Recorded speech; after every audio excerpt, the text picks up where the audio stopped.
Jean chapitre 3. Débutons au premier verset. Mais il y eut un homme d'entre les pharisiens nommé Nicodème, un chef des Juifs, qui vint auprès de Jésus de nuit et lui dit: Rabbi, nous savons que tu es un docteur venu de Dieu, car personne ne peut faire ces miracles que tu fais si Dieu n'est avec lui. Jésus lui répondit: en vérité, je te le dis, si un homme n'est né de nouveau, il ne peut voir le royaume de Dieu. Nicodème lui dit: comment un homme peut-il naître quand il est vieux? Peut-il rentrer dans le sein de sa mère et naître? Jésus répondit: en vérité, je te le dis, si un homme n'est né d'eau et d'esprit, il ne peut entrer dans le royaume de Dieu. Ce qui est né de la chair est chair, et ce qui est né de l'esprit est esprit. Ne t'étonne pas que je t'ai dit, il faut que vous naissiez de nouveau.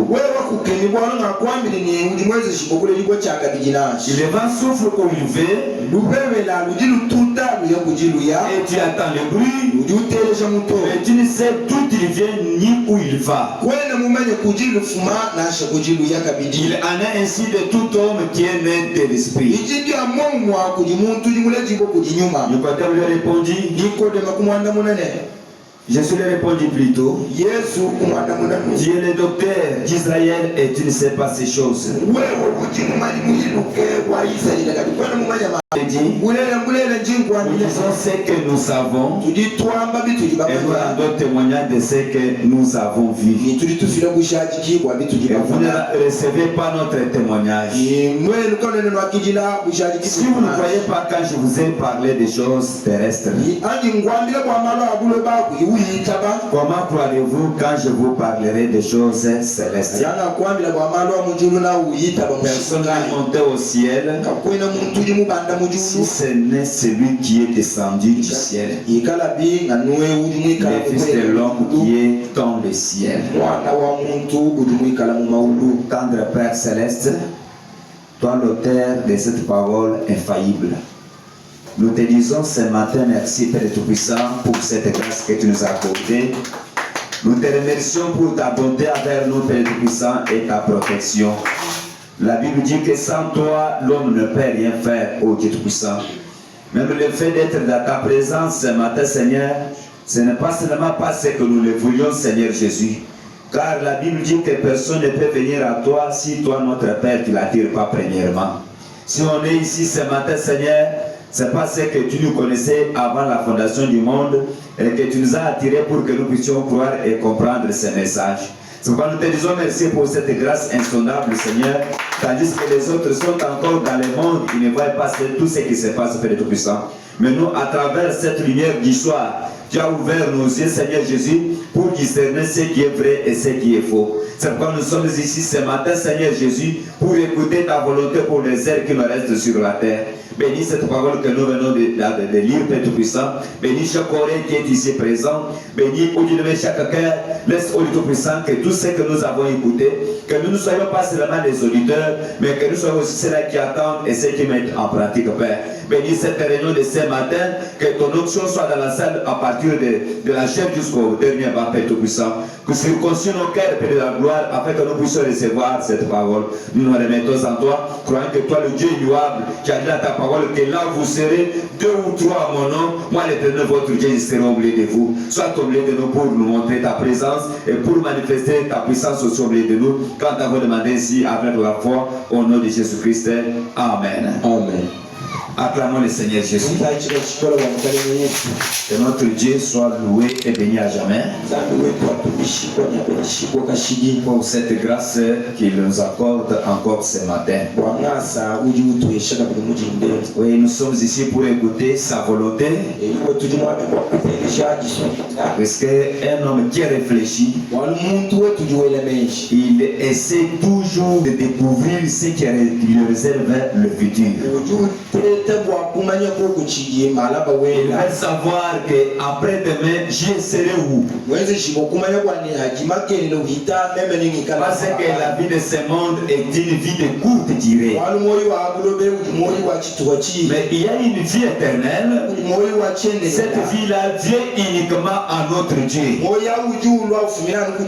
Et ceux qui recevront cette vie éternelle sont les gens qui ont écouté la parole de Dieu et qui ont pris cette parole-là. Dieu est tenu de leur donner la vie éternelle. Parce que Jésus a dit, vous allez partout dans le monde, vous apportez la bonne nouvelle. Celui qui croira, qui sera baptisé, il sera sauvé. Mais celui qui ne croira pas, il sera condamné. Amen. Nous avons un grand leçon qui est le premier doctrine de notre Seigneur Jésus-Christ, qui est intitulé Vous devez naître de nouveau. Amen. Vous devez naître de nouveau. Madame dit que c'est la première doctrine de notre Seigneur Jésus-Christ. Et cet enseignement, Jésus l'a posé devant un homme qui savait qu'il connaît les lois. Cet homme-là qui était un docteur, un prédicateur de la parole de Dieu, un homme qui avait appris Dieu dans des séminaires et dans des écoles. Je pense en apprenant Dieu dans des écoles, il avait eu la foi en Dieu seulement dans sa tête. Il connaissait Dieu par ses raisonnements. Il avait foi en Dieu, la foi qui vient du cœur. Il pouvait connaître tous les livres de la Bible. Il pouvait les enseigner comme il faut. Parce qu'on lui avait donné un titre d'un docteur. Seigneur Dieu vous bénisse. Notre Dieu, on ne le connaît pas dans des séminaires ni dans des écoles. Mais notre Dieu est connu par la révélation. Si Dieu ne se révèle pas à toi, même si tu as des diplômes de théologie, que tu sois docteur, quoi que ce soit, tu iras toujours en enfer. Amen. Même si tu es pape, que tu es quoi, qui que ce soit, quand vous n'êtes pas né de nouveau, vous irez toujours en enfer. Jésus n'avait pas regardé la grandeur de Nicodème. Il n'avait pas regardé ses études. Il n'a pas regardé les écoles qu'il avait faites. Et Jésus était tenu de dire la vérité à n'importe qui que ce soit. La Bible nous dit avec toi que Jésus-Christ est le même hier, aujourd'hui, éternellement. Le même Jésus qui n'avait pas regardé au diplôme de Nicodème, il n'avait pas regardé ce qu'était Nicodème selon la science. Et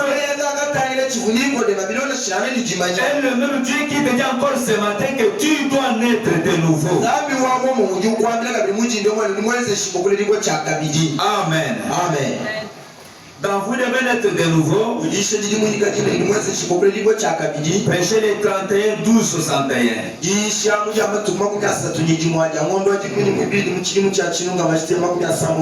Auparavant,